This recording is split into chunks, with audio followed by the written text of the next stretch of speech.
this. Formula drift.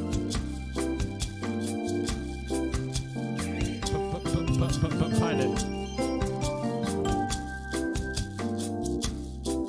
No stranger to drifting, no stranger to competition.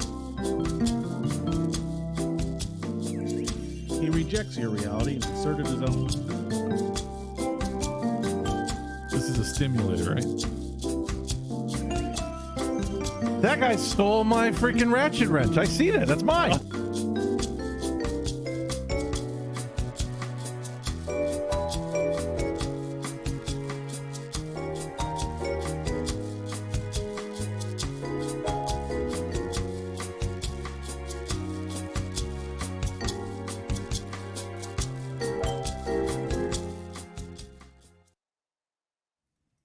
Hello and welcome to another episode of the Clipping Point. This is your captain speaking, Captain Ben. Joining me is Mr. Tim Murphy. Tim Murphy. And oh wait, the camera's way off. Whoa! Yeah, it's over there. Paul Murphy. All right, now let's go ahead and welcome our special guest of the evening, the one, the only, Mr. Dewayne Ramsey. Oh, wow. What's up, guys? Hey, how you doing? Good, good. Made it. Happy for you to make it, pal. Yeah, for sure. I fixed it already. A little bit more adjustment. Oh. A little bit more finesse. He's the engineer. He's the engineer. He's the captain. He's the captain. So, you know, the captain has to be in charge of everything and touch all the components. Yes, indeed. Okay. So, Dwayne, how you doing? What are you doing? You still working in the shop? You still working? Yeah, man. I'm actually still at the shop. I'm not gonna lie. Shop hours are 9 a.m. to 5 p.m. So from 5 p.m. till like 20 minutes ago, I went fishing. Oh, hey, that's awesome. So then, Good for you. yeah, man, I've been busy here at the shop. Doing got a couple engine swaps going on with some customer cars, and then the normal like flow of things, limos and tires and literally everything. So Yeah. great. So I heard you get some odd projects that come through your door. Do you have any odd projects? Anything you want to share that's kind of unique?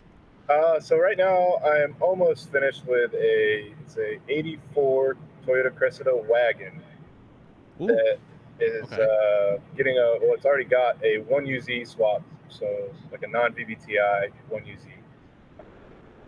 So How are those 1UZs? I mean, people are still doing that swap. I guess there's not a lot of aftermarket for them. People like turbo them and things like that, but that gets more like complicated when plumbing and all that stuff. But for like a car that's going to be just street driven mostly, a 1UZ is like perfect for it.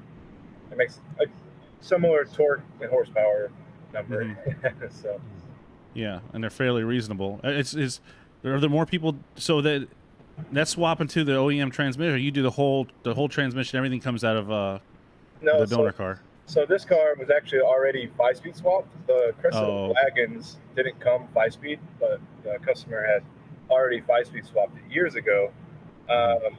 So there's a company that makes an adapter plate basically to use the transmission he already had with the 1UZ. So it all came together like super great. Like that's cool. The shifter is like in the exact same spot as it was originally. Oh, good deal. Nobody coming to asking for a VR6 swap yet?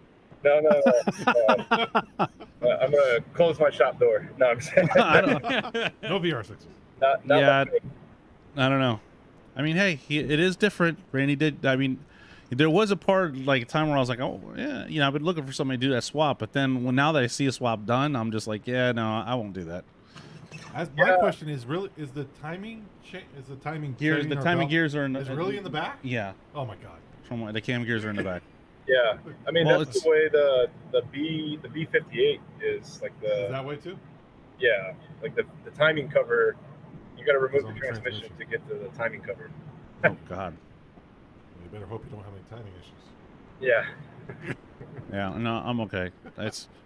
You know, the older I get, the more I'm just like I don't want to be unique anymore. Yeah. being being unique, it's just a whole bunch of nightmares and For R&D that that's just a waste of time. So, anyways, I just want to get a little see if you had anything going on. Go ahead, Ben. I know you have some questions. You're the one that organizes this thing. I'm just along for the ride. Oh, really? Yeah.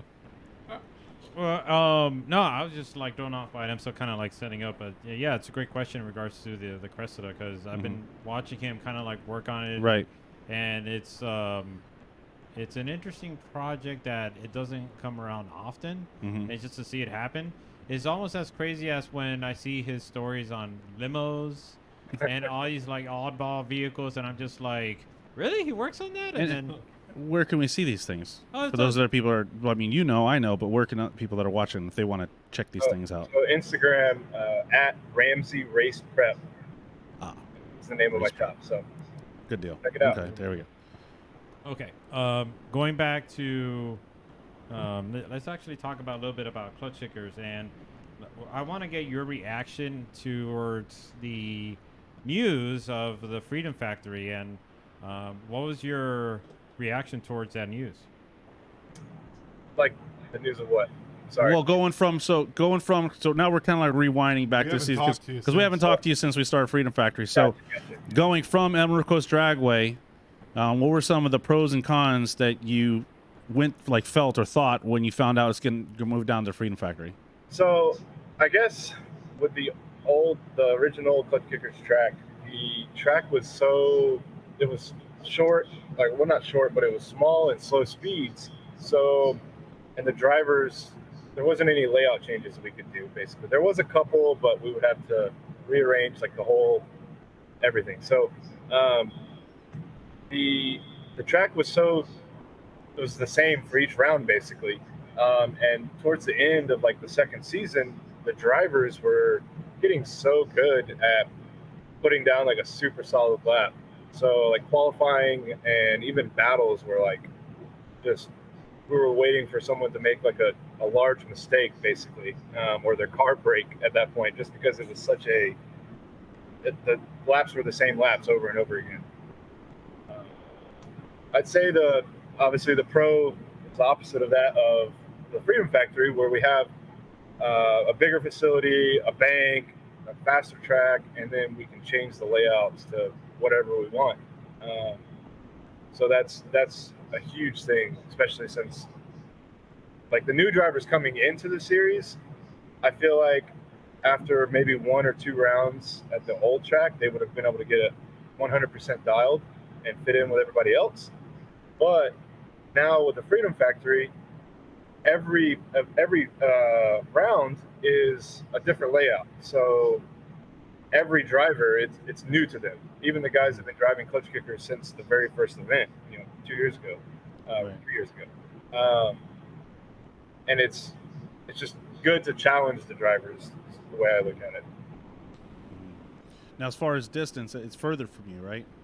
Oh, yeah. So the original Klutch Kickers track in Polk, Florida was like a 10-hour drive from Houston.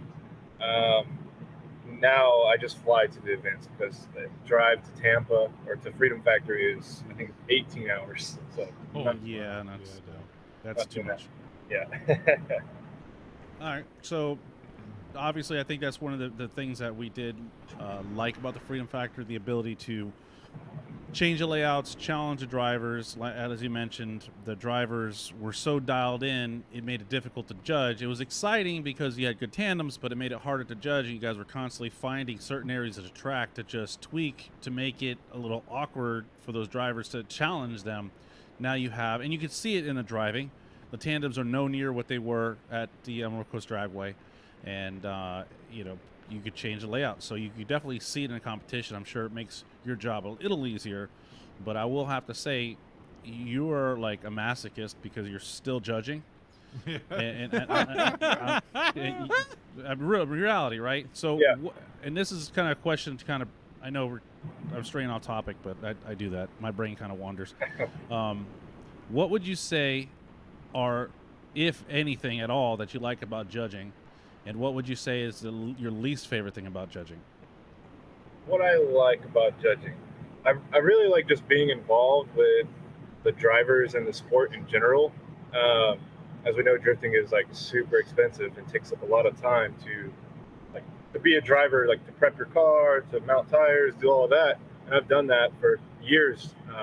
I still drive. Like, got my car right behind me, but it's just a whole lot of effort to be involved as a driver.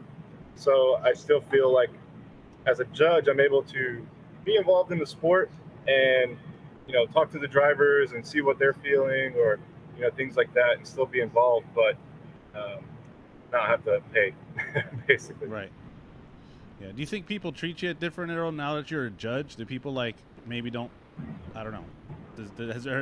Did any Is there negative connotations? Yeah, is there Is there negative? positive? Right, exactly. Like people like, hey, you got people kissing your butt, that normally probably wouldn't be, and then you have people that are pissed off because you told them they lost.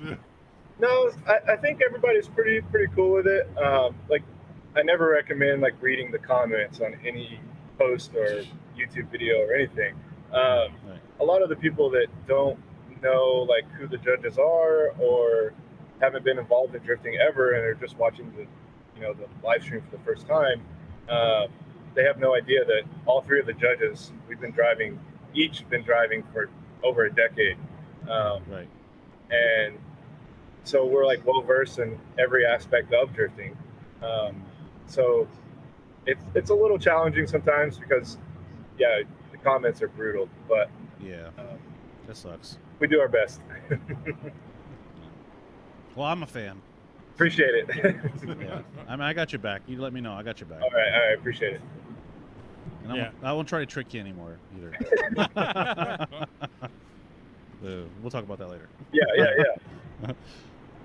No, I was just I think you touched on something that I think is often not brought up. It's just that the drivers or other drivers or the competitors that have been in the series aren't aware that the judges themselves have been in the trenches and have gone through a lot of the struggles, both time, money, Right. and just blood, sweat, and tears. Right.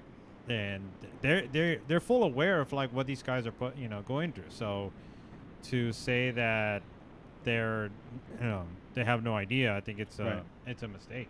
Well, absolutely. But like you said, like he was saying, a lot of people don't, especially that it's going through the Freedom Factory and Cletus's website. There are a lot of people that are going to be on the live stream that really don't know much about drifting.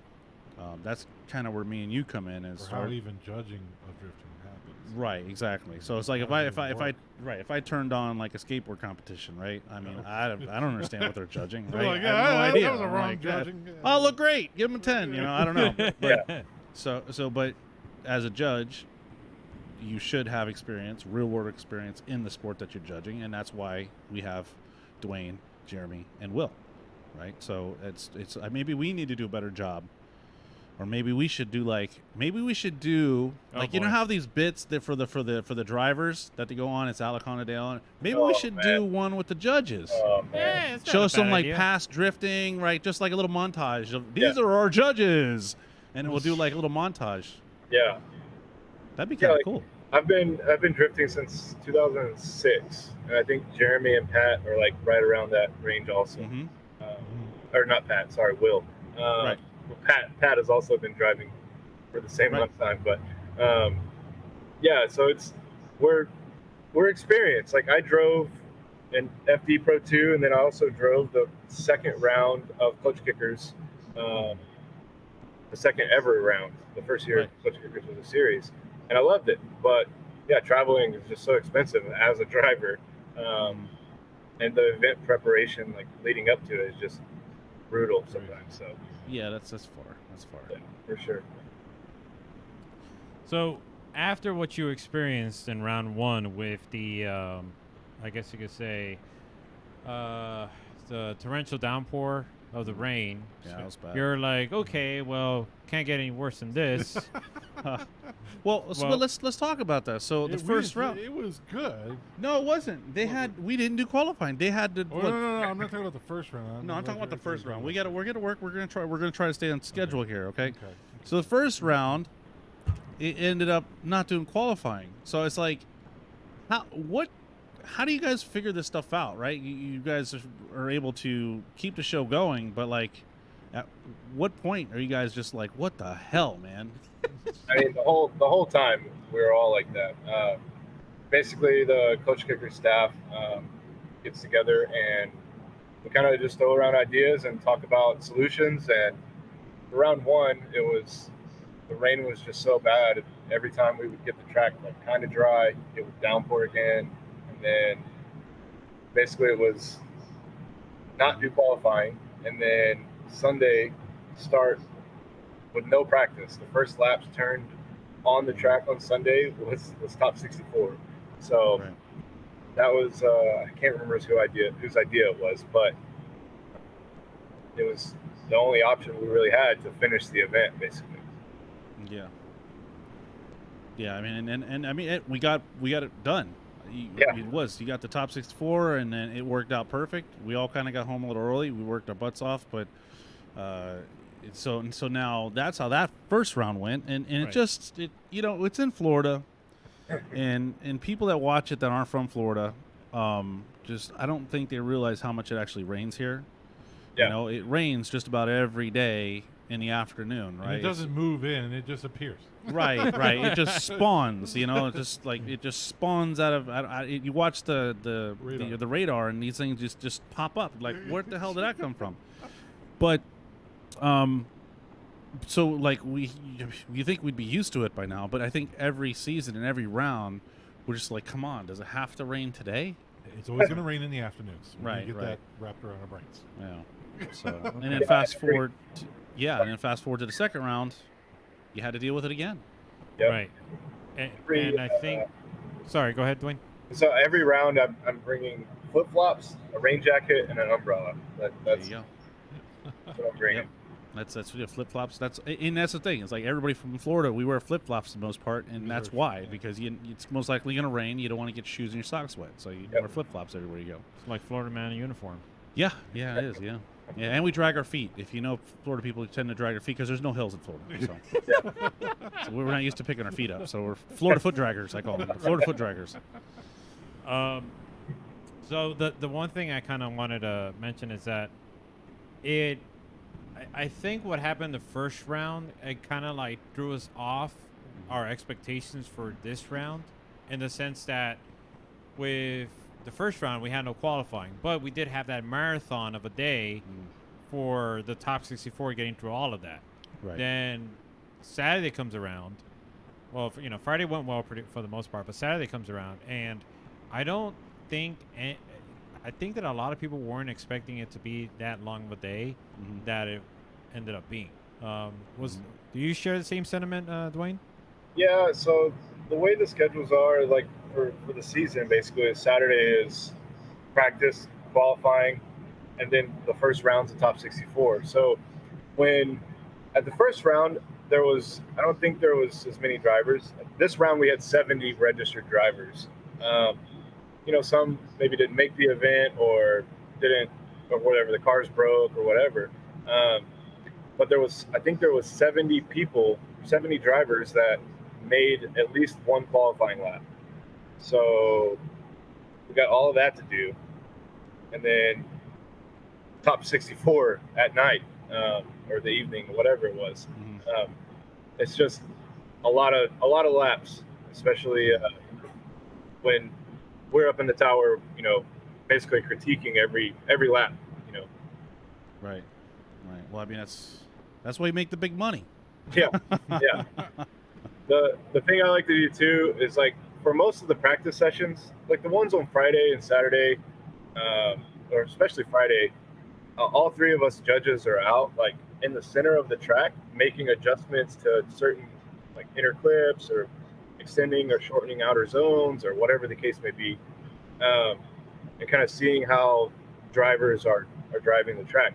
And then on Saturday, I kind of do the same. We kind of all do the same thing, but I'll sit up in the tower, like the judging tower with you guys. I don't think we've been there that early, but during practice, I'll basically pretend I'm scoring a qualifying run to kind of get in the groove of things, and I'll do that for 30 minutes of practice or something, just to see what my scale is going to be of where I start.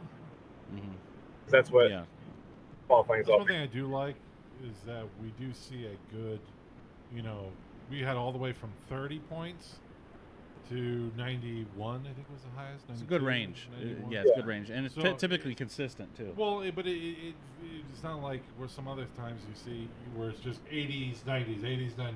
Everybody scored 80 or 90. Yeah. This was like you could see such a, it's just large gradient. Now, and not only that, is one thing I noticed that we're talking to Gabby. Gabby was down in the field, and this goes back to the Emerald Coast Dragway, how the vantage point, right? Because there was a lot of things like they were saying. I guess the people in the pit in the infield were like, "Well, I didn't understand. That didn't make any sense." I was like, "It's different. You're not looking at it the same angle." And they're like, "No, it doesn't make any sense. It just what it was." It's like you're not looking at it the same angle. It's a total different angle. Yeah. Well, we're seeing it from the top. I mean, we have the top view right up where we're sitting, and then we have the camera angles, and then we have a lot more vantage points than they do in the center, which that's all they have is the center. Yeah. And I don't But know certain- how much you can really see. But certain like laps where a driver might drop one tire and we thought it was two, or drops two tires and we thought it was one, or whatever the case may be, it may not be 100% certain on the 4 camera angles that we have to review. It's like the official like footage for the judges. So it gets a little difficult to like make those calls, but we do our best. Yeah. So, Sorry. would you say that's what happened with Davey Peoples and Nick Ward? Oh yeah. Okay. So looking at my notes, I got over here. So I guess we're going into the battles now. Well, I mean, he brought it up. Well, Yeah. I mean, you might. So, or do you have that keyed up to play? No, I'm just curious. You don't have to do it. I'm just curious if you had it. I do, but it's a little tricky. It Okay. just- Tricky. I didn't test out the. You didn't test it out. Yeah, Okay. yeah. All right. Well, go ahead as you were. Yeah. Okay. Carry on. Carry on. So it was Nick Ward leading Davey Peoples on the first lap. Basically, Nick Ward had a really good lead. It wasn't like perfect, but Davey Peoples was pretty shallow in outer zone 2 while he was following. There was a huge gap and basically no proximity to the lead car. And then when they switched, Nick Ward had really good proximity, and there was an incident in outer zone 1 that Davey Peoples went off course, which led to basically the run being over, in my opinion, as one of the judges. So for that decision, it was like a kind of a split decision where I voted for Nick Ward because I gave Davey Peoples a 0 or 2 tires off on outer zone 1, and then the other guys, Will and Jeremy, voted for Davey Peoples. So, Right. But that came down to camera and Nick Ward spun at the end. well, yeah, Nick Ward spun okay. at the end. So, but like for him, he was saying that it didn't matter if he spun at the end because the other guy zeroed out already. correct. When the but- lead car zeros, the Yeah. run's over. Right. So as far as that's concerned, but the problem was it wasn't like, well, if he saw 2 tires off, then how come the other guys? Well, we just didn't have one camera. There was an angle of the camera where Nick was so close behind Davey it was that you. arguable, is what it is. And I saw. But there was no right. But I'm Yeah. saying but there was no like, oh, you could see it right there because you could see both tires off. It was kind of like you had to judge it by how deep into the grass the lead tire was. Yeah, we watched all the camera angles as many times as we could, and then we basically made a judgment call on our personal experiences as judges and made the vote separately based on that. And I still don't know 100% whether there was 2 tires off, but from my experiences, the length of the car that was on the track from the camera angle that I saw, there had to have been 2 tires. It had to have 2 tires off in the rear. So. Right. Yeah. I don't think I saw any pictures or anything surface. So I don't know. Have you seen anything since? I Paul? haven't seen anything. I haven't seen anything. So. Gabby said it went 2 tires off, but he said, but I don't know. But I didn't see the picture of it. I just heard somebody else's. Where's the proof? Yes. Picture did it happen? Burden of proof, man. Yeah, Burden of and then proof. Obviously, too, with doing the events live, we're judging them live, and we have replays we can watch.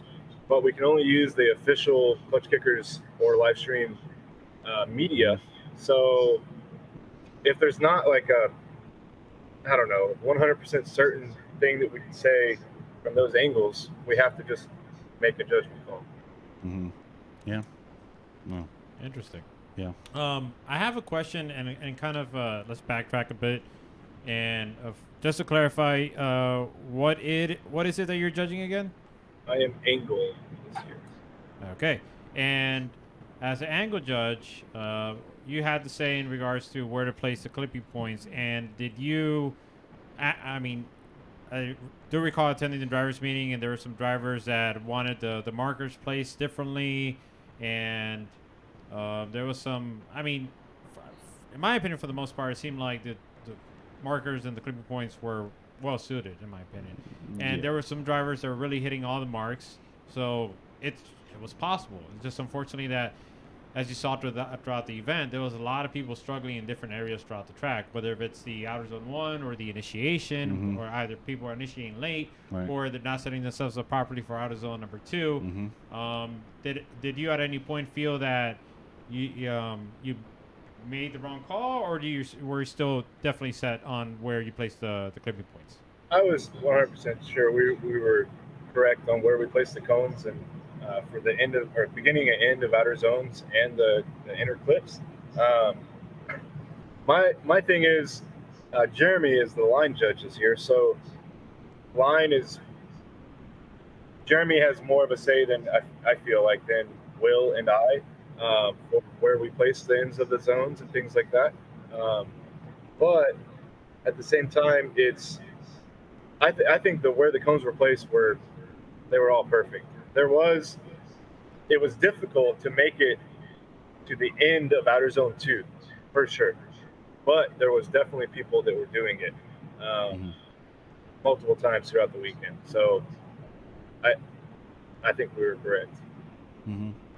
Right, and it was just kind of interesting throughout the whole event where, and I kind of foresaw this in a way, where people would either just like leave certain areas, either they ignored the difficulty of it, or they just wanted to just kind of like gain some speed, to get some sort of a competitive advantage.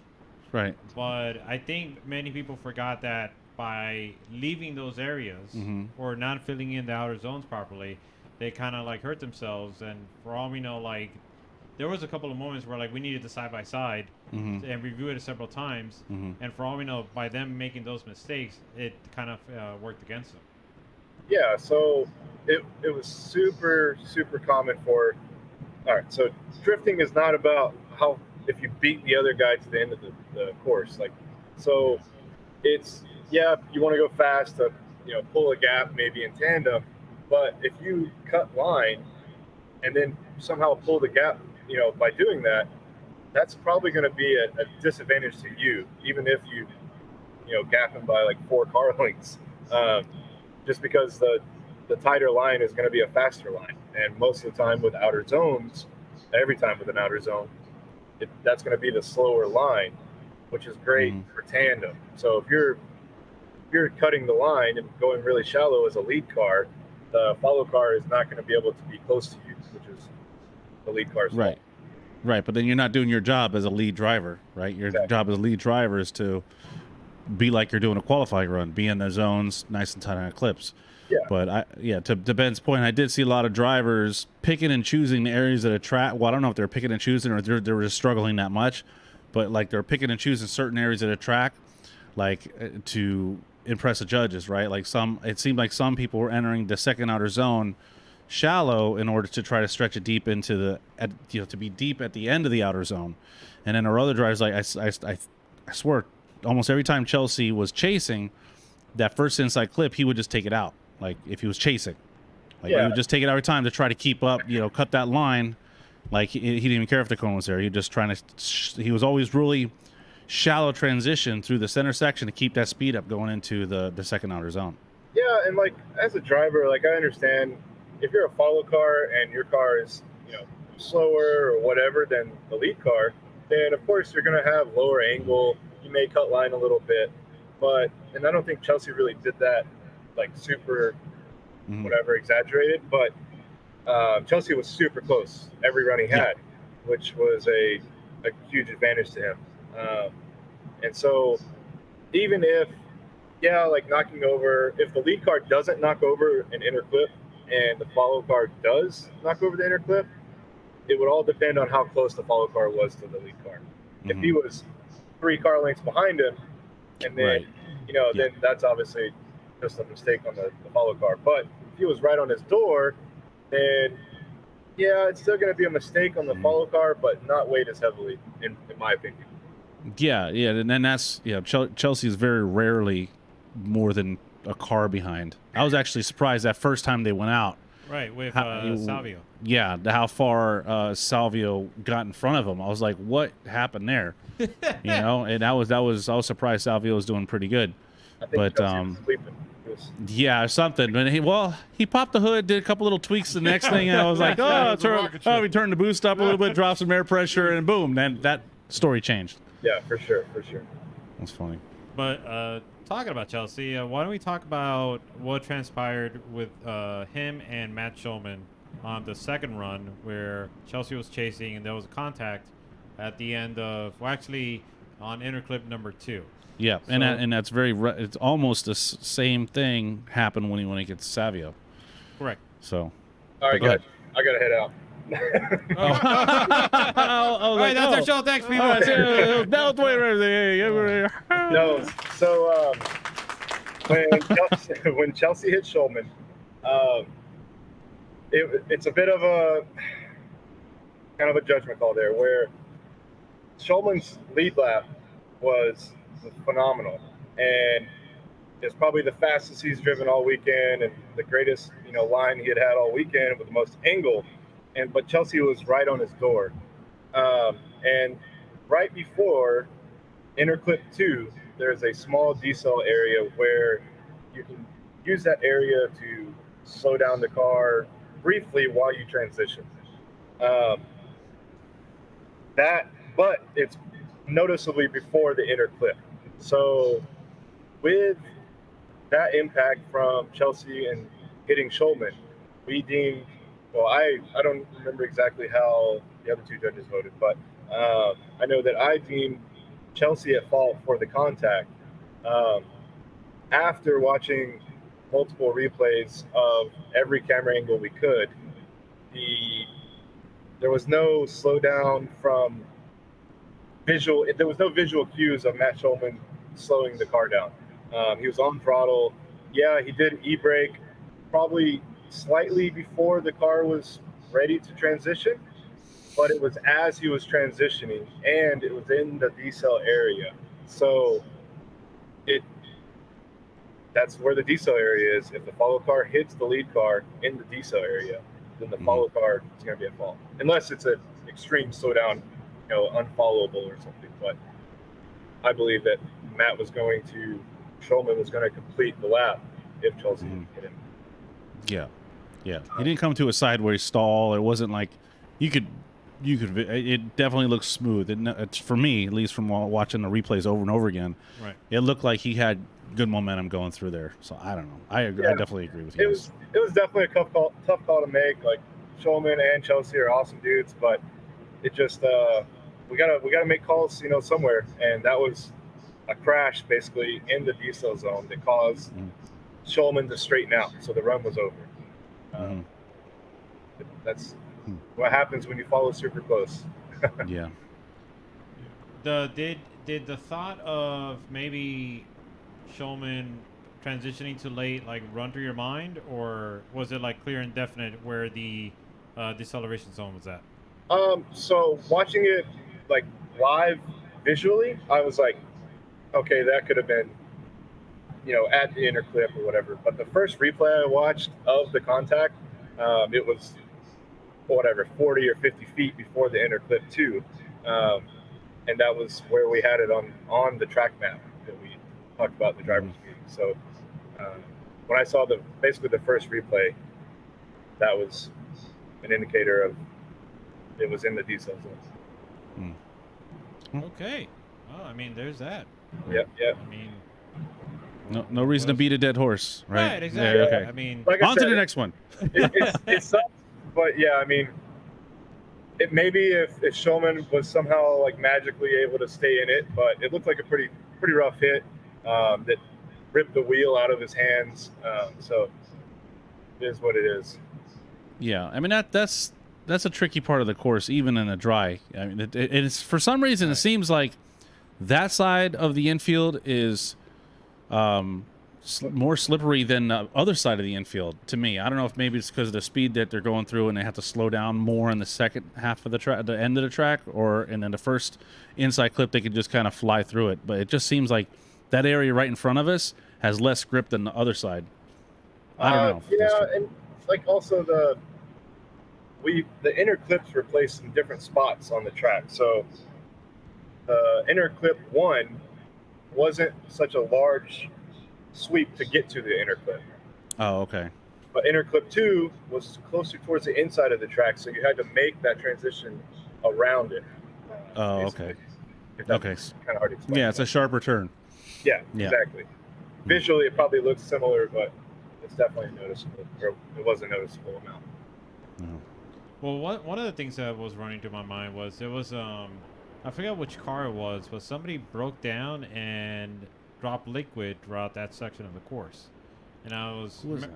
Well, I don't remember exactly. I just remember the kitty litter being dispersed, and them having to clean that up. Yeah. And I was just worried that, like, because you saw Brandon Winnick lost control there, Nick Ward, obviously another one that lost control there. So we had a couple of notable drivers that just lost control At the last minute. Yeah, at the last moment like that, and you're like, well, what's going on over here? And it wasn't until like afterwards I started thinking about it. I think I saw a comment somewhere. Sebastian? Did he blow a motor? Did Sebastian blow his motor? No, that was I don't know Sebastian blew his motor, but I know Connor Sully did. Well, but that was Yeah. way before. Oh, John- Thomas Muller blew his I motor. think it was Thomas Muller that put all the oil down in there. Yeah. Yeah, I mean, the Freedom Factory staff does such a really good job of, like, when there is oil down, they got the kitty litter out, they got the brushes or the tractor with the brushes on it. And if there is like an extreme case, we give sight laps for the next pair of drivers or whatever it may be. But yeah, I mean, they're super competent in cleaning the track up. I don't think it really had any downside. Now, if it would have rained, like with the oil on the track still, then that would have been way worse for sure. But Yeah, and I mean, but kind of to your point, that the track staff is quick to react to cleanup, but they're also quick to react to accidents, like we saw with Ryan Acevedo. yeah, I mean, he hit the wall really quick, and they were out there pretty quick. I heard he's doing fine, but he was pretty shaken up. And from what I understand, he lost a belt or lost power steering, and he just wasn't able to straighten out. yeah, and that section of the track, like the end of the track, basically you're transitioning, you're coming out of a flat, and you're transitioning like through an elevation change up onto the bank.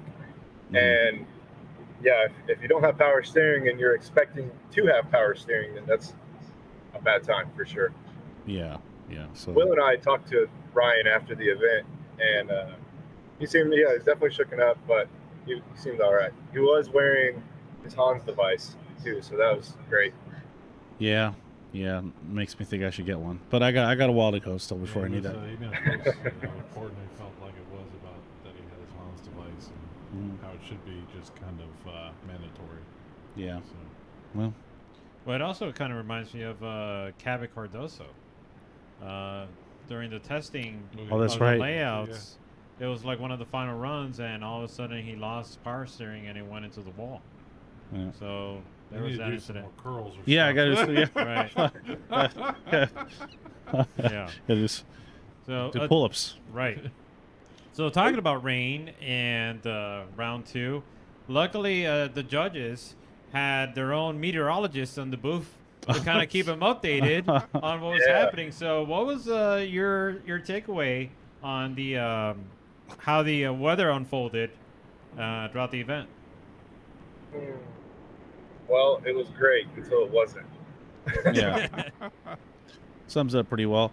I really thought we were going to get away with it. And then you guys kept giving everybody one more times. I gotta clean it up. Driver, I know. clean it up, man. Yeah. But yeah, it was like we're this close We to got making. really close. We did really get close. I was expecting it. No, I don't know. I was looking at the weather as well, and I was like, Well, you told me that was going to rain at 11, so it didn't rain at 11, but still, it's like, man. I mean, we almost made it through. Like it was going really good. It was cars. Everybody seemed dialed in. We had our issues, but man, it's just like the last. We got 7 drivers at the end. Right. And- Yeah. if we didn't take that 15-minute break for top 16, we would have been almost through. Yeah, you're right. If we didn't take the 15-minute break for top 16. Well, the issue with that is that we would have, the drivers wouldn't have been ready, or No, I whatever. know. Yeah, no, He's just joking. He's just joking. Oh, okay. But do you have some runs or something to play, or?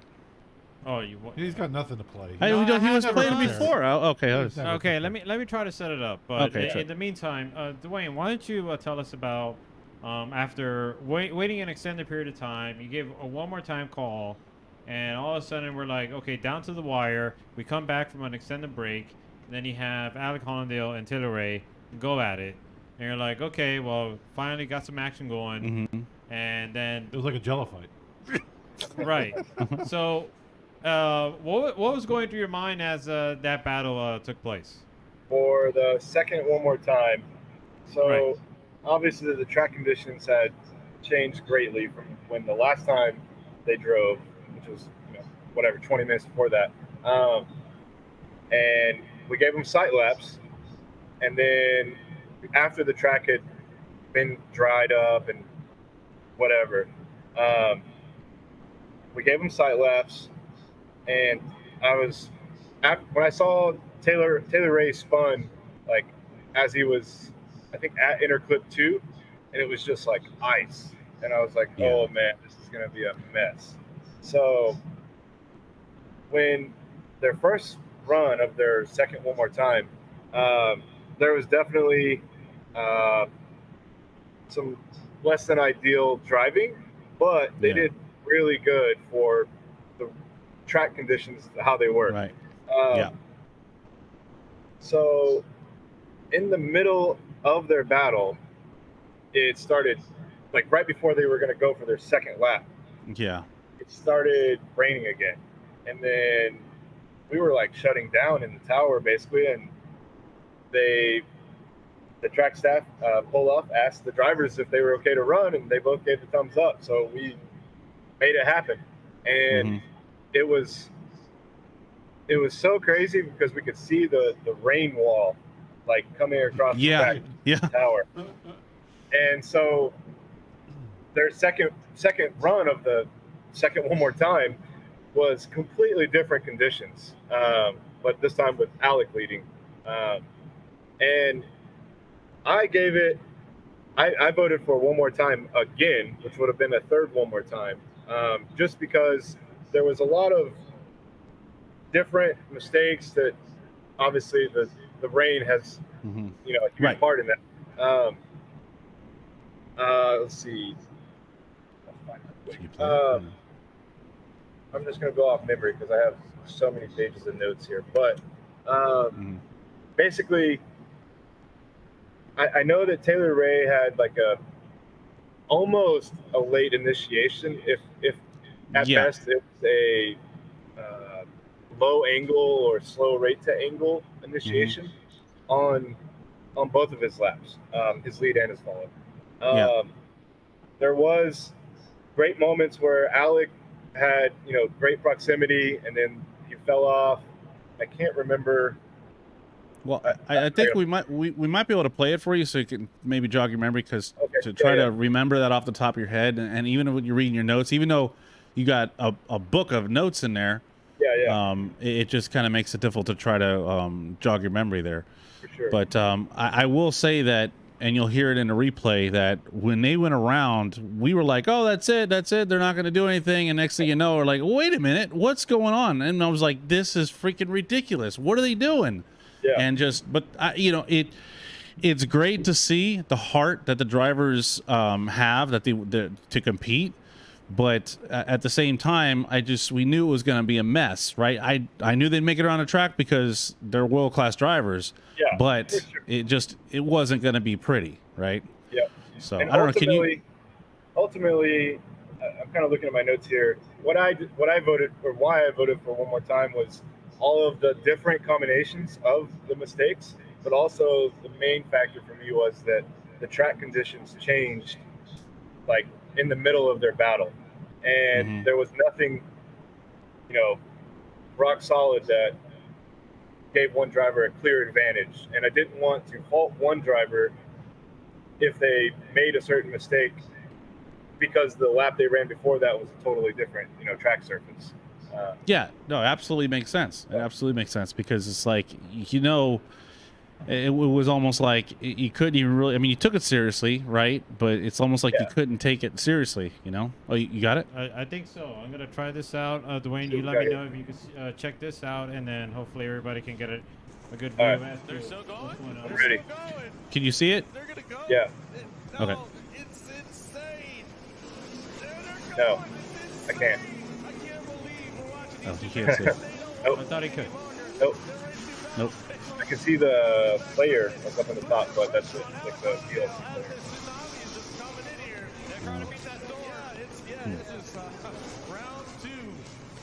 But basically, I mean, that's kind of the gist of it. Is my main deciding factor was that the track surface changed literally between the runs, and that neither driver made such a large mistake that it was a zero or even a large mistake. Yeah, there was. I think it was. I can't remember which battle it was, but Alec dropped a tire on outer zone 1, and then Taylor Ray kind of followed him out there and dropped the tire.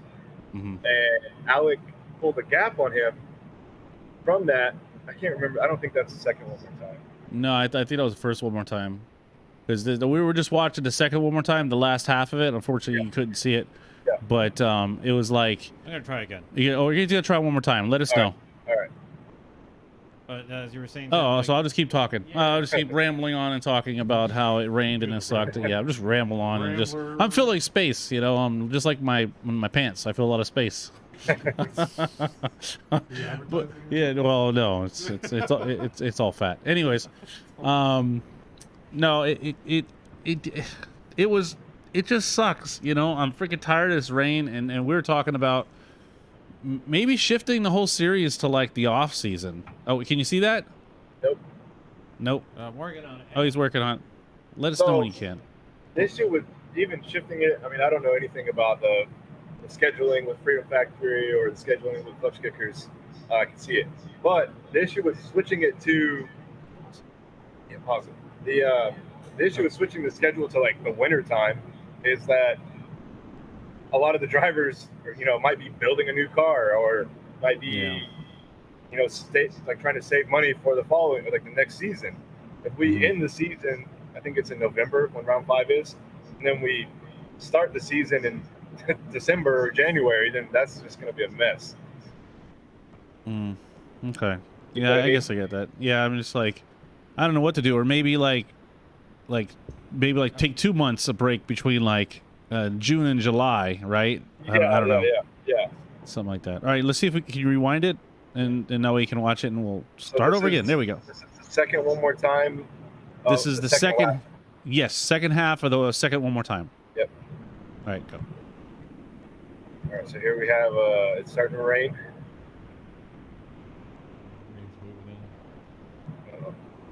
This is poor camera guy. So I don't know if you could back it up to Taylor Ray's entry. When he initiated, it was super lazy. Like right there, he initiated, but then over the bump, which obviously I'm driver 2. If the track conditions are wet and you don't know how your car is going to react, you may pull the handbrake and it not work as great as you thought it was going to work or whatever. So he had like that weird low angle initiation. And pretty inside. Alex doing a pretty good on the outer zone 1, pretty good lap. Taylor Ray's pretty close.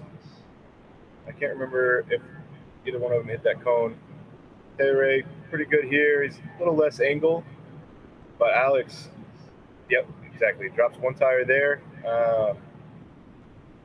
And Taylor Ray falls back here. So to me, I can't remember what the first run of the battle was, but it was more, like I said, there was no clear-cut winner in my opinion, just because, yeah, Alec dropped that tire. Yeah, that's a mistake and definitely a deduction.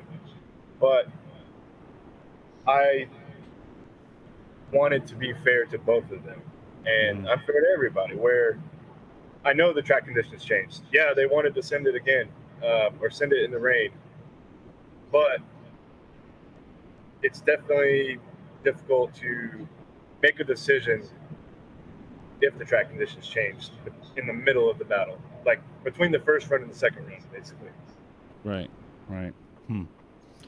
Yeah, it was a shame, you know, and I think that especially after the way it ended, right? You guys, obviously we couldn't finish the event. Yep. It was just raining, and then yes, you guys from that battle, basically just.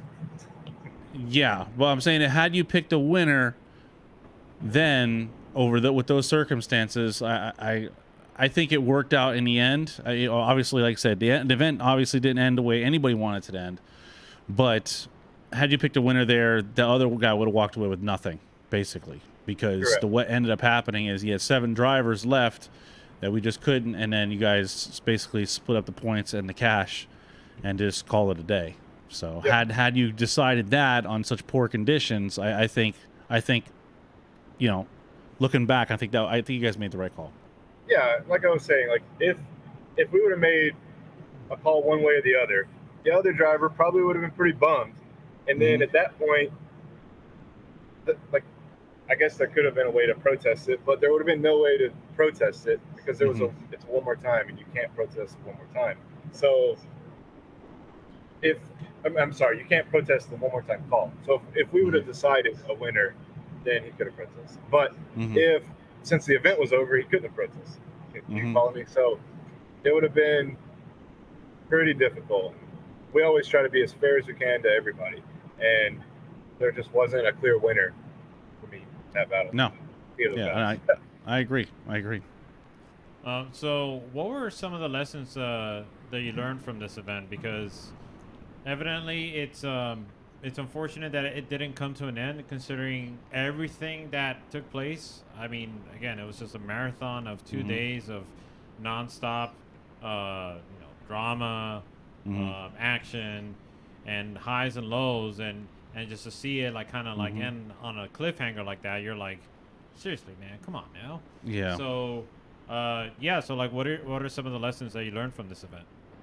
So it's difficult because with the way the track drains water, and like everybody knows you can drift in the rain, and every time I have to tell someone that the event got pushed back or whatever because it rained, it's just like doesn't make sense to me. But with so much water being on the track, whatever, it was like 5 inches deep at one point. The Freedom Factory is doing everything they can to drain the track, and we're doing everything we can to keep the show rolling. It's just so difficult to plan for weather because we don't really know until that morning, basically, if it's going to rain, because it is Florida. Yeah, and that track is not a typical, like, that center portion of the track. It's not like, Road Atlanta in the rain, or a lot of these other tracks in the rain, or even OSW in the rain, right? It's so smooth, and we saw that last round, especially when Adam LZ went out that one time, and he was like off throttle coming out of the second outer zone, and he just basically just coasted right across with no throttle. Yeah, he tried to drive, after he spun out, he tried to drive off, and his rear tires were just spinning like he was doing a burnout, but he wasn't on the brakes. Right, it was like driving on an ice lake. Yeah. Yeah. So it's a shame. Sorry, go ahead, Dwayne. I was just gonna say, the weather is rough. There's not really anything we can do.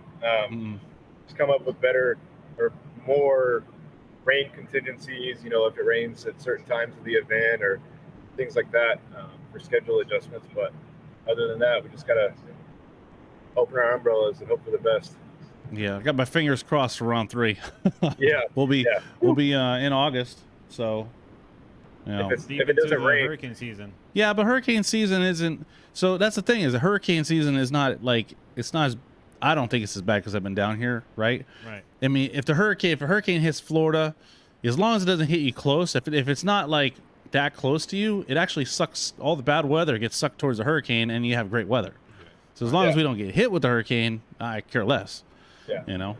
So, and a lot of times the way the route's been going, most of the hurricanes go up to the Panhandle, anyways. Not Very too true. many go to Tampa. No, not too many go to Tampa. No. Perfect. Yeah, so we should be good. We just gotta avoid all the other crap. Yeah, Right. basically, if it doesn't rain, it's going to be 105. And Yeah. So- 90% humidity, 105. Yeah. That's crazy. Have you started thinking about a round 3 already, or are you still kind of like recovering from round 2? we had like a little conference call to talk about things we can improve, like with the Klutch Kicker staff, things like that. Yesterday, actually, but maybe that was the day before. I don't even know. I'm still recovering from traveling and being out in the heat, and also being out in the rain for 5 days, and I'm gone for Klutch Kicker. So yeah, it was just last weekend, man. Crazy. Yeah. Yeah, it was. The other thing I wanted to ask you, and it's a little bit off topic, but have you considered or maybe thought about taking the time to maybe get some seat time? Yeah, I mean, I'd like to drive as much as I can. I haven't driven this year much at all. Are you talking about like on the track at the events, like to practice the layouts? Anywhere. Oh, I would like. So my brother-in-law he hosts like local events. It's called IAS Drift. He actually hosts events like once a month locally, and so I might take old girl out for a couple laps. It's in like 2 weeks, so yeah, I really enjoy driving and just having fun and hanging out with everybody. So it's enjoyable for me still, for sure. Yeah, I agree with you. Yeah, it's a definite. And it's so running events and being part of judging and organizing events. It's like, like you said, driving. It's so costly. I mean, we love it. It's so much fun. And as you progress, it gets more expensive. You go through more tires. You need just more stuff to get ready for it. So it's like running the events. Although you're not driving, it's just like you want to immerse yourself in it, right? So you just being a part of being in the community. A lot of times we only see each other during these events. So a lot of times you go to events, driving is a part of it. If you're not driving, being a part of something great like Klutch Kickers is awesome. Yeah. But even beyond that is just reconnecting with everybody that you haven't seen in a month or two, or in between the seasons, 6 months or so. That's one of the things I enjoy most, is just trying to walk the pits before the event and just saying, hey man, how you been doing? And just see how everybody's doing. So that's what I enjoy most of Klutch Kickers when we go.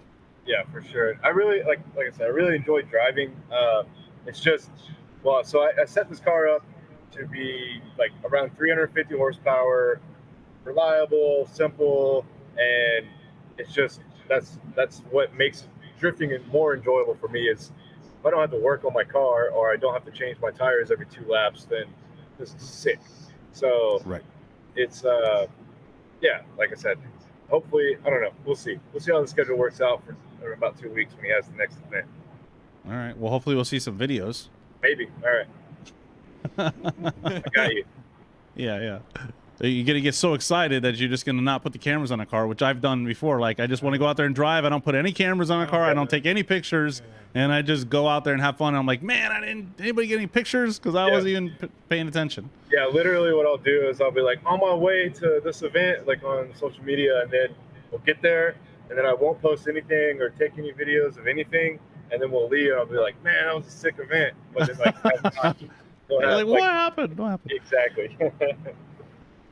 Well, my man, I appreciate your time, and we look forward to seeing you in about a month or so.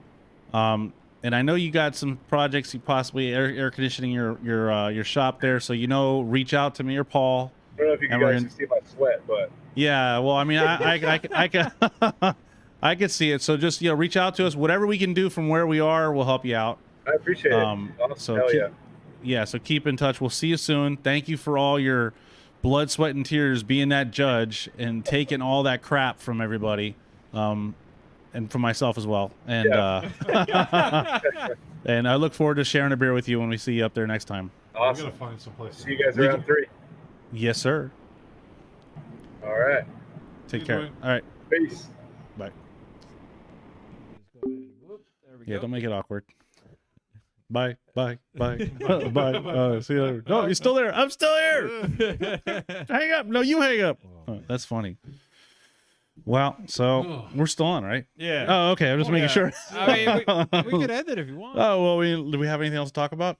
I do. Yeah. Yeah, go ahead. I mean, we still could talk about our experience at the event. Yeah, that's what I was going to say. So, Okay. I went into this round, and I think me and Ben, we were there, and it was right before practice was going to get started, and or the live stream was getting the qualifying was going to start, and me and Ben were like, we feel good, right? Remember that? I was like, how you feel? felt He's like, good? yeah. We're like, I feel good about this. Like it felt like Well, you everything. guys ruined it. Shut up. So but We're we, allowed but to right, do that. Ben, am I wrong? No, you're not wrong. I agree. I just think that like the jitters of the uncharted territories from the first round that we're going into were like Yeah. they were just long gone because we already knew what to expect. We knew what we were getting into. Mhm. It was just a simple matter of just going back in there and just doing and improving upon what we did in the previous round. Right, trying to work on improving our announcing, trying to stay on task, trying to standardize our announcing when it goes to each driver going around, make sure we're being consistent in how we're describing everything, and not trying not to go off into rambles. This is something that we're both working on as announcers, and or we're considered the talent, right? So when you look at the talent, I'm like, what is the talent? What is that? Oh, that's us. Oh, okay.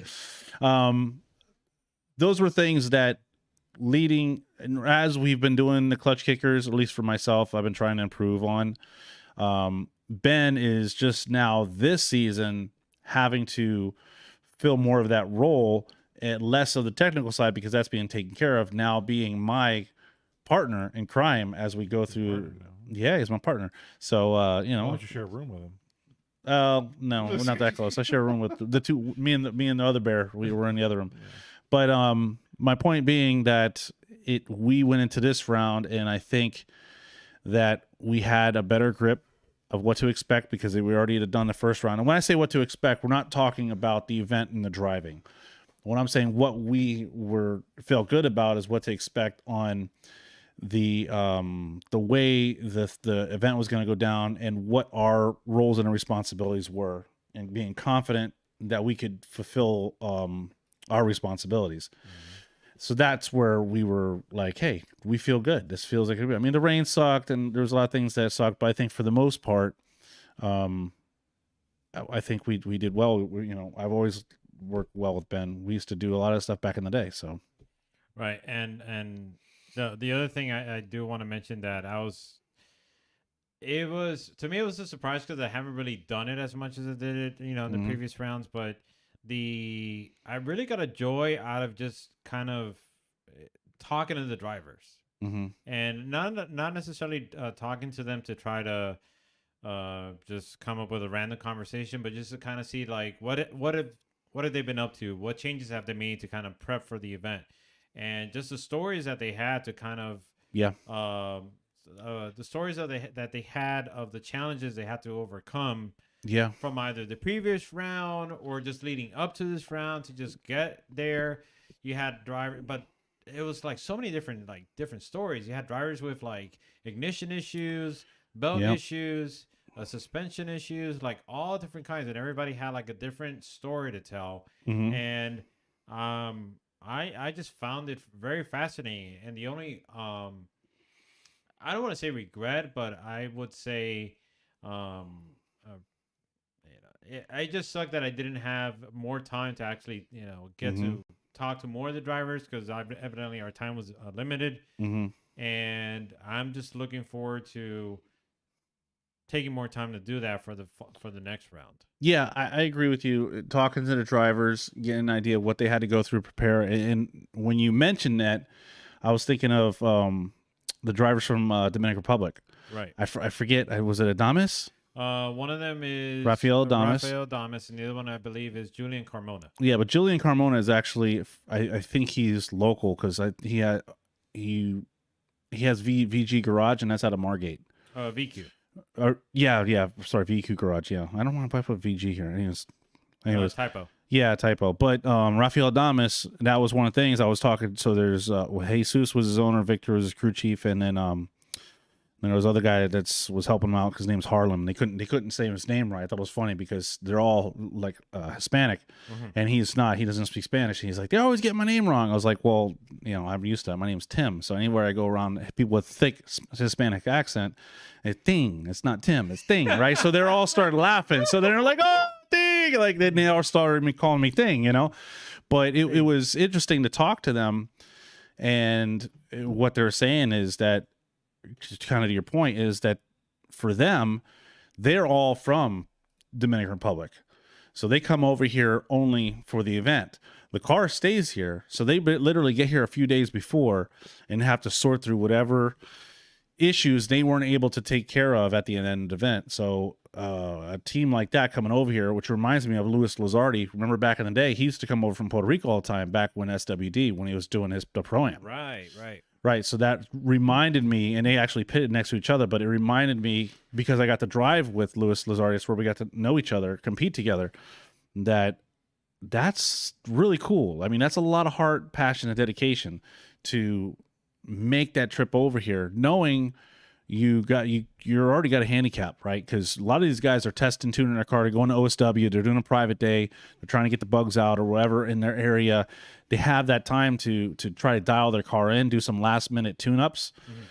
For them, they don't have that opportunity. A lot of times it's going through practice is working out the bugs. So not only does the driver have to learn a new course every round now, right? It's not the same course every time, but they have to work out the kinks. So there may be times where the driver may be struggling driving a car, but it may not necessarily be his driving. It could be like a mechanical issue. Right. I'm just thinking back to Rafael Adames, who was telling me that that's not his usual typical car that he competes with, right? Utilizes. So it's a matter of one of the things you mentioned, that you have drivers coming over here having to deal with I just realized something. Sorry. Having to deal with a car that they're not accustomed to, and then they have to adapt to it quickly, and then they're not at their peak performance, like what happened with Brandon Wicknick as well, borrowing a car from a friend, and on top of that, being right-hand drive, which he doesn't do often. Right, yeah. So he has to do that, but he was saying that, Rafael Adames was saying that back at home, he has a JZ Power 240SX. Okay. And he's over here with a BMW. Right. Yeah, it's and totally different animal. Different animals. Yeah. You're kind of having to consider, like, okay, well, you ask yourself, well, how would these drivers perform if they had their actual, like, day-to-day competitive car? Just like what we experienced with the Mozambique guys. Well, Randy Noah. That's true. If he was in his S14, I think he would have done a ton better. Yeah. Right. Yeah, absolutely. His E46, yeah. Yeah. But, and that's the other thing with Randy is, like, so last minute, down to the wire. He literally whatsoever. Right. He basically dyno tuned it, and that was it. Put it on the trailer, brought it there, and they were working on that car all weekend. He competed. Right, he worked his way as much as he could, but that car needs some work. He needs some dialing in. He needs some seat time in that car. Yeah, it's totally different. It is totally different. And I'm sure it's grippier. The setup, I think once he dials it in, it's going to be a good platform for him. I'm sure it's much higher than his. I mean, his S14 was slammed. Yeah, it was. Now he must feel like he's like in a 4x4. Yeah. So. Yeah, and I was actually surprised Jackson came back out. Yeah, I got to talk to him about that. That was just. Did you talk to him? Yeah, so I did get to talk to him. So he did change a turbo, but it was a much smaller turbo. Oh, so choked. So yeah, he said when he would let off, it was like he said, and not only that, he said the gasket wasn't right, so they put like some wire in there to try to fill. So he wasn't getting any boost, But he did all those. He did the trailing arms with all those adjustments. Did? Yeah, it's freaking. He said it was grippy. It was a lot grippier. Oh, really? Yeah, he redid everything. The whole end. He did all the what is it called? It depends what he did, because now they have the real DTM. That's what he stopped. the thing you showed him. That's what he bought. That kit. When did I show him that? You showed him a kit or something one time. I You did? Yeah, you did. You showed it to him. And he's Yeah, like- because you can get these actual adjusters that you weld on. Yeah. And you can Yeah, it goes use- up and down, yeah, and yeah. it goes in and out. Yeah, he showed me it. Yeah. Oh, really? Yeah, he So showed that's me what his I was gonna alignment. do. His alignment was freaking on point. The rear end alignment. Oh, really? Yeah. So he said I had a lot more grip now. He was on 60 psi. Oh, really? He goes, I had a lot of grip. He goes, I just didn't have the power. I was like, I go, man. wow. I was Well, like, that's what I'm gonna do. Because Yeah. yeah. Wait, you're saying you're going VR6? No, we're talking about the rear my end of the E30. E30. My E30. He's got an E30 now. Remember? Oh, okay. I know that. I'm just saying, like, I heard you mention something to Randy that you forgot you told him about, right? What? I'm confused. Anyways, I you don't know may what want you're to talk talking Apologies. about. My sincerest No, apologies. no, Carry on, we Joey. were may talking you may want about- to talk to Jackson and do it because he had to make a rig to get it to work because he said they had to like weld up a rig or something. A jig. Yeah, a jig rig, Yeah. whatever. I call it Rig a a rig jig. because I rig it. Jiggerig. Jig. Yeah, everything. I rig everything. No, well, I get yes because you could really screw this up because you got to know where the hell to put it, Mm-hmm. and if you don't put it in the right place, yeah, no, I understand it. But yeah, no, I wanted to do that so that way I could have full adjustment. That's what the DTM guys do. The guys that actually run the E30s like for real racing, Mm-hmm. they do those adjustments. There's a guy selling a Spec E30 for like $9,000. Yeah, I'm not gonna. I wonder what that looks like underneath if it has that. I don't know. There's Okay, Jerry. there's a rusted one for $5,000. Then He there's said- there's a non-rusted one for $6,000 or $7,000. I mean, they're out there. Yeah, Just, okay. I don't have. I still got my Z. Anybody would buy my Z? Buy my Z. Anybody want to buy my G35? It's better. It's got more. No, it's not. components. Mine have more power. Yeah. More power. Yeah, but My you don't car need is definitely power. You faster. just need the right suspension parts. No. I have the right suspension. I have parts. more angle. He has more angle, but Mine goes like that's this. overrated. That's overrated. His goes like Yeah, it's overrated. I got enough angle. I got the G-Tech angle. Okay, it's enough angle in there. Can More we go power. back to Chris Jackson, world famous Chris Jackson? Okay, How yeah. I wanted it to be a Cinderella story. How he almost got eliminated, but Mhm. then he came back from the depths of like what? started Yeah. from the bottom and then worked his way to the top. And Mhm. unfortunately, Everybody they couldn't realize that how's that thing running because it looks like it'd been through like a war. It rolled Yeah, over a couple it's been times. through Chris Jackson. It's just everybody's like, why does that thing look like that?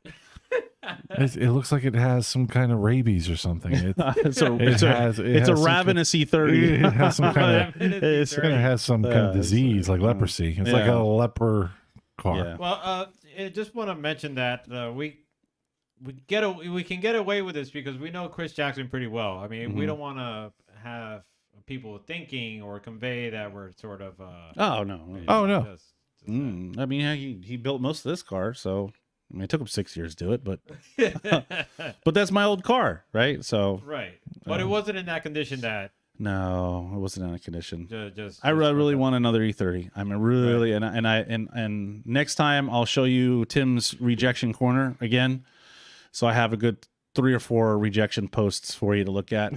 Cars that I've offered my 350Z for trade and got hard nose. All right. So Yeah. What were you guys' opinion on Dan Burkett? You know what? So, well, the car was very slow to transition. I felt it is a boat though. I think they're really big, aren't they? Like are they really long? I know the SC300s are longer than my G35, which that's pretty long. that's freaking For a long. 2-door, that's pretty long. Yeah, it's freaking long. But that car is not. He said that car was like around 450, 500 horsepower. It wasn't. It just it looked slow. I don't know. I thought he did well for his first time and driving there. But I mean he is a pro driver, so Right.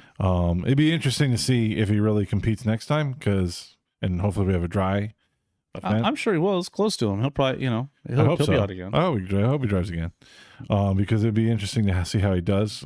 Because you have like Taylor Hull, that's also a pro Mhm. driver, and typically he does better than Taylor Hull in Mhm. Formula Drift, so he should do pretty well. We had a pretty nice little matchup coming out of that Grade 8? pool of drivers we had coming up. What was it? What match?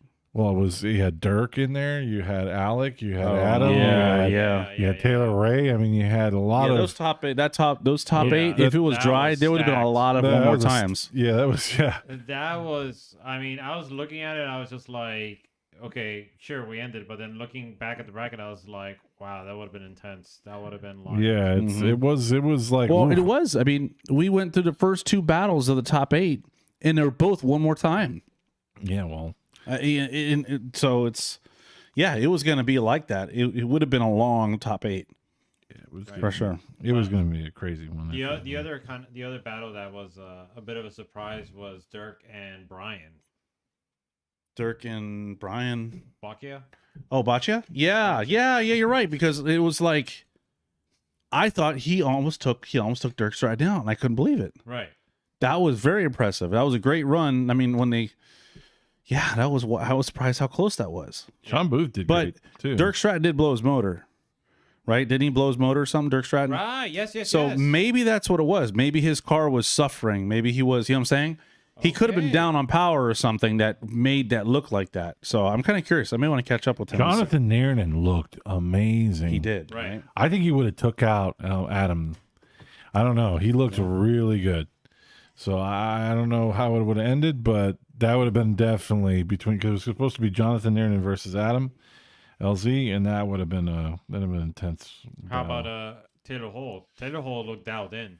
Taylor Hall he did did. look down. Yeah. Pretty He did. consistent throughout the whole weekend. Yeah, Yeah. considering he took out Brandon McDowell, you know, it was Brandon looked pretty good as well, but Yeah. he still did a much better job. And then he was going to go against Schulman, which Schulman was doing great. Sean Booth was great, but I guess Billy Mitchell took him out. I wasn't there for that one, so I don't know. Yeah, Billy Mitchell was looking pretty good. But Taylor Ray Alec Hollandale, that was just like, that was insane. Right.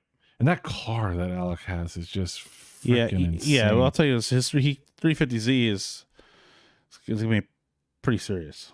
I don't know, but I've seen some that pictures of it. that thing just, I mean, you have Jonathan Nairnen's car, which should be as similar to his Oh, car. that's right. Because They don't like, no, something is different about that car that's just Alex like, Carr? I don't know if it's his driving. It could be just his driving. It could be his driving. Could be just his driving. But it just looks like, I don't know. But one thing I will say is that either his driving or his car or the way how he has it all set up, you don't see him struggle so much No. up against slower cars like some of the other cars do. Yeah, exactly. Like you see some of the other drivers, like I think Jonathan Nairn, struggled against a slower car or two. Oh, okay. And I don't remember. I don't know if it's because he kind of like didn't set himself up properly, or just the car was just set up. Well, the for crazy too thing much about grip. him, he's like, anytime he follows, he's either at their angle or more. Who, Alec? Alec. Yeah. He's never like following and like cutting the line and having low angle, Yeah. which you would expect if the car had a ton of grip. Right. That's what it would be doing. But no, he's the opposite. He's freaking slant. I mean, if he's not going more angle and wider, he's right at their angle and at the same line. Yeah. A lot of So times we said it's he'll like- be have a better lead line in the chase position, right? With And either following. the same or more angle and And following and on their door. It's like, yeah, It's crazy. yeah. I can't wait to see him get back in the. Hopefully, get back in the Formula Drift. I'd like to see him back in there again. It's so different follow than like Adam and Chelsea. I think Adam and Chelsea have a similar follow. They're very, very close, Yeah. but kind of like very technical, where they're making all these corrections and doing all these things to get the car closer. Yeah, but We're Chelsea's just car seeing- is not Alex's car though. No, it's not. It's not. Actually, if you watch it, it barely made any smoke Yeah. most of the time. So that Right. car was super gripped up and Yeah. was just barely breaking loose. Mhm. And just that's the way he had it set up. So it was insane. It was a crazy, Yeah, it was. crazy event. Yeah. If we just could have not had any Rain. rain, then we would have been a whole It would different have been one. an epic event. Yeah. That's for sure. Yeah. The other thing I want to highlight is and we spoke about it at the event, just Matt Shulman, how he went through so many rounds of just issues. Yeah, exactly. And just finally he gets the opportunity to get those issues like put to bed. Gets to and the grade he's A. able to like shine through. and it gets and shut it's down like- on him. Yeah. Yeah, it's just crazy. Oh, Yeah, it was good to see Matt Shulman actually have his car perform the way he built it to perform, and to watch him drive and show everybody that he is a capable driver. Hey, what about this? What about Cletus? Oh my gosh, don't remind me of that. I'm sure That he. was Can you imagine how just- upset he probably was? No, well, he came up to the booth. He seemed bummed, but bro, He flew out on his helicopter after that. So I don't know. No, he was bummed. But hey, listen, I Then mean, again, I if don't. I'm flying don't. out of my helicopter, I'm not sure how bummed I'd be. He flew. I don't know. I mean, if he was really that bummed, he probably wouldn't fly, right? I mean, I don't know. I made this one to crash into the ground. You know, it's Right. No, I'm just saying. no. He came up and he knows it's a whole nother monster. I know he's practicing. Probably right now. Yeah, probably right as we speak. He's probably practicing right now.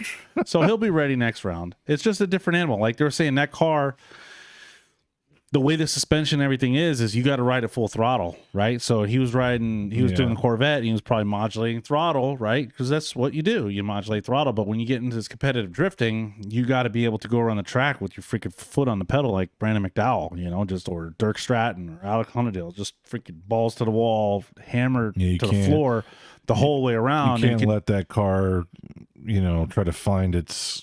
You can't let the car let it go, and that's what they were telling us. That's like that car is all or nothing. Like you got to fully commit, and once you fully commit and you learn how to fully commit with that car, it'll be great. But he'll get it. He'll get it.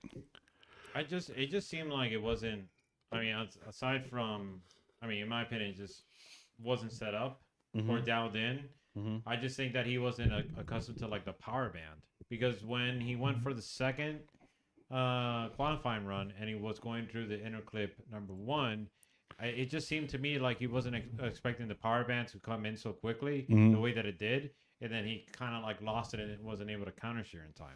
I'm sure Vaughn's going to come out there and teach him how to drive it. Yeah, right. Yeah. We're not worried. Cletus will be back. Yeah, but it was just interesting to. I mean, I would be bummed if I just bought the car and I'm out there, just trying to give it my all and just can't make it work. Yeah, he couldn't qualify. Couldn't even qualify. Yeah, But like I said, it's the car. but We it know was it's probably not. better for him if he can't, like, if it's that hard to control. Probably better just get some seat time with it, and that was, I think, his second time driving it. Right. Exactly. Yeah. Yeah, So. that's nuts. The other thing too is just Taylor Ray, which that car was supposed to be retired Yeah. at the end of season 2. You know what Yeah. he said he did is he said he put like grippier tires up front by accident. He put His the rear tires in the front. In the front, in the front, and it was because one of his his crew rims. members mentioned it. Like he wouldn't have noticed. He would have just gone. No, to in the event video. with No, in the those video. tires. No, in the video, he basically said he was wearing down the rim to where almost the lip was coming off. So he threw away those and he put his rear tires on and ran with those on the front. And he's a total proponent of having a lot of grip. I've always been that way too in the front. I've always liked to have a lot of grip in the front. I mean, Chelsea is the complete opposite because it says you can run. That's why he did that drifting video with donuts in the front, because he's like, you don't really need grip in the front to drive. Yeah, no, I'm along that line too. Like I've always run real narrow tires in the front and not really been too picky on what I run in the front. Yeah, so Chelsea's on that wavelength. Now Taylor Ray's on the complete opposite. He wants a lot of grip up front, and that's the way I am too. And I like it. I like the lot of grip up front. It's, I don't know. It's maybe because you can point the car in different ways and different. I don't know. It's different. But do you feel the car is faster? Or No, is it's just kinda like it feels like you can control the car more. The car's probably a lot faster with less grip in the front because you're not driving the car around the front. You're just slowly as fast as you can go the other way. I don't know. I've always liked a lot of grip in the front. He put more grip in the front and found out he likes it even more because he was saying that Chelsea really likes not that much grip. I was starting to go that way, but then I tried this and I'm like, no, I'm the opposite. I like a lot of grip. So he was on board with the extra grip in the front, and he says the car feels like a whole different, like a lot better. And he drives with no power steering. Well, you can kind of get away with it with a small car like that. Yeah, It's just like so. an 8.6. It's in a all. way. I mean, the steering return and everything feels the same. Well, I wouldn't go so far as to say that, but I'm just saying, like, when you don't. He said it's a workout. Yeah, Really? He said it's a workout. I can imagine. Yeah. Yeah. I mean, yeah. I know when my you have to power have- steering died on that thing, God, it felt like I thought I can understand why what's his name? But is he manual rack, no power steering, or he's power No, steering rack? he's manual rack, so which that's it's different. But I'll tell you what, BMWs when they lose power steering, much easier to drive. And What? Really? and you know what it is? It's because it's easier to steer a front rack than it is to steer a rear rack.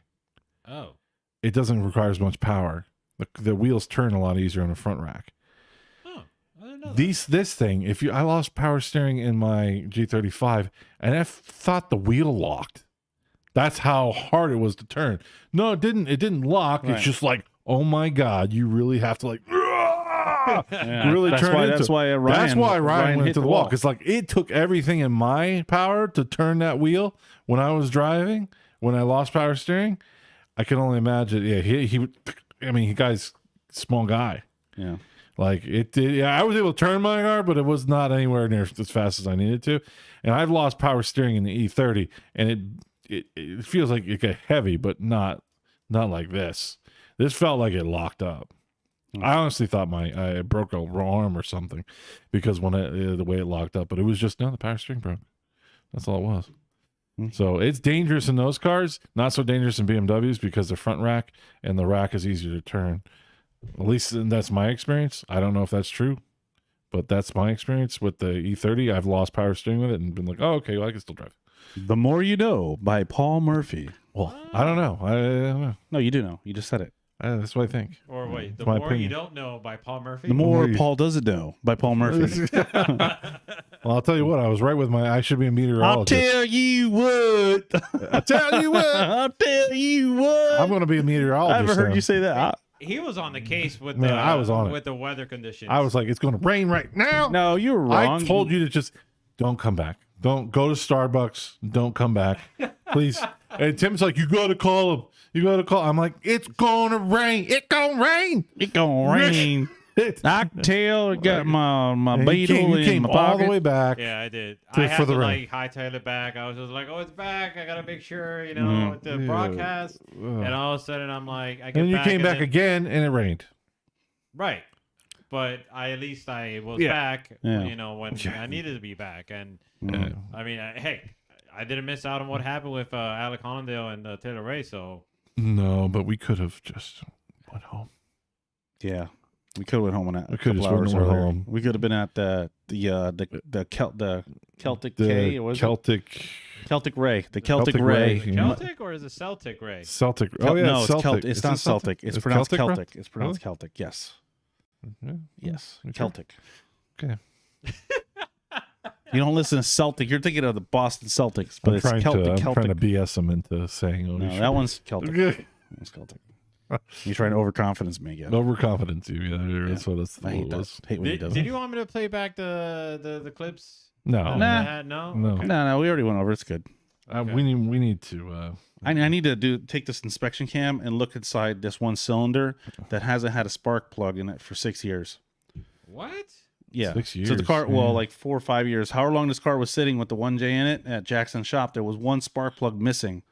When I got the car back, I Probably a realized, rat in there and a yeah, I have no idea lizard what's in and- that cylinder. I know all the other, all the other ones had the spark plugs in it, so I'm sure those are fine. But there's the one I haven't put a spark plug in it because I got all the spark plugs and the coil packs ready to go in it. But I don't want to put a spark plug in the hole until I look into the piston. Oh, Yeah. So I want to see what's in there. okay. I'm afraid to see what's in there. piston. Thing is on these 1Js, it's just like it's a gutter, and everything just like where the valve between the valve covers is all like a gutter. There's no Right. like drainage or you know what I'm saying. It's just all the junk goes down there. yeah, all the crap goes right in there, Yeah, just like yeah. Florida. Yeah. It's Yeah, all the crap just flows down to the bottom. Oh boy. Well, send it off with that. Yep. Yeah, Okay. I think so. One thing I wanted to mention too is August 12th to the 14th is round 3 happening in the same place. Different layout. Right. Yeah, this layout doesn't look any fun either. No, it's on the bank. You start the opposite way of the bank, and then you do the same thing on the inside. It's like I don't know. So they're using the bank. That'll be better. Yeah, It whatever. looks a lot more bank than it has been in the last time. Last time was like half bank or something like that. What? Or No. it was full bank. That's Yeah, full it was full bank, bank. yeah. It was full Yeah. bank. Yep. So I think it's actually literally the first round backwards. Actually, I think that's what it is. It's the first round backwards. That's fine. So we'll see how it is. All right. So you're saying? Yeah. Crap, I lost my train of thought. Oh, the next round. No, I think it was just that just want to thank the drivers who took the time to really to chat with us. I know it was busy and everybody's sort of working to kind of get their car dialed in for the weekend. So for those of you who took the time to chat with us, we really appreciate it. Not only to get information from you, but also, like I mentioned, and I'm sure Tim shares the same sentiment, just to kind of get to know you guys a little bit better and kind of to help us convey some of your stories to the crowd. Not only is benefit for us, but I think it's a benefit for you guys and to kind of let everybody know that it's not easy out there. No. And it's a real struggle, but and a lot is on the line. And there's a reason why you guys are there, and it's not just for the fame and glory. No, it wouldn't happen without you. Yes, indeed. And we hope to see you again on round 3, and be sure to catch us as we walk around the pits again to kind of do the same thing. So be ready for that. In the meantime, you could catch us again 2 weeks from now. Same time, same place. Same bat channel. Wait, what? Bat channel? Same never heard bat of that? channels, same bat Really? place. No, I It was the old Batman. The original Batman. You've never seen that? Really? Pow. Well, yeah, Bang. I've seen that. Yes. Boom. Yeah, well, he said- at the end of the episode. Yeah. Tune in next week for the same bat channel, the same bat place. And that's how we'll end it. Thank you, folks, for tuning in. All right. We'll catch you next time. Take care. Goodbye. All right.